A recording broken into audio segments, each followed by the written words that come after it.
If you remember the first time you drove a car, I'm sure you were very focused. Hands at 2 p.m., 10 p.m. Okay, brake on the left, gas on the right. Remember, first put on the blinker, then look over your left shoulder. The mechanisms, the routines of driving were new to you and required all of your attention to each of the details. As a matter of fact, if back then someone were to try to speak to you, you might well have said, stop, I have to concentrate. Yet now, if you've been driving for any number of years, you get behind the wheel of your car and on automatic pilot, you're watching left lane, the right lane, having a conversation with someone at your side, all without even paying attention.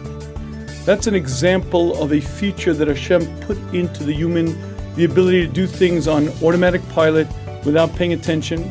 The average man, when he puts his pants on in the morning, will always put one leg in first. Yet if you ask the average man, which leg did you put in first, he won't remember. You see, Hashem gave us the ability to be busy throughout our day with many, many things without needing to pay attention. Because I could do so many things on automatic pilot, now my mind is freed up to higher thoughts to allow me to accomplish much more. And this concept of doing things by rote, by habit, is one of the greatest booms for mankind, allows a human being to be far more productive. However, it also comes at a certain cost. You see, many of my decisions, actions, behaviors are done by habit. And those habits were formed long before I had a chance to think about whether they're beneficial for me or the opposite. Many of the ways that I react, many of the ways that I present myself are by habit. I've done it that way, always done it that way. And the question is, are all those habits for my benefit or not?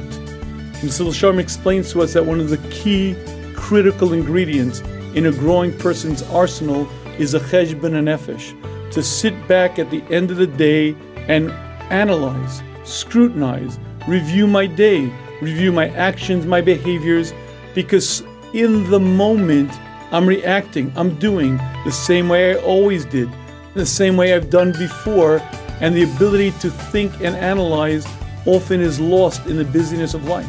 By stopping after the fact, looking back on what I did, what I didn't do, where I spend my time, where I don't spend my time, by analyzing afterwards, by doing a cheshbon nefesh, I can start with fresh eyes. I could look at that which is good and solid, strengthen those things which are damaging. I have to get rid of those habits, relearn new habits, because only by introspecting can a person actually grow. If not, a person is left with the habits that he always had. From the age of 18 to 28 to 38 to 48, he may not grow because he's still doing the same thing through habit, through rote. Only by stepping away, by analyzing, by spending a lot of time looking at what I've done and what I do, can a person know that he might well grow and accomplish and change his direction.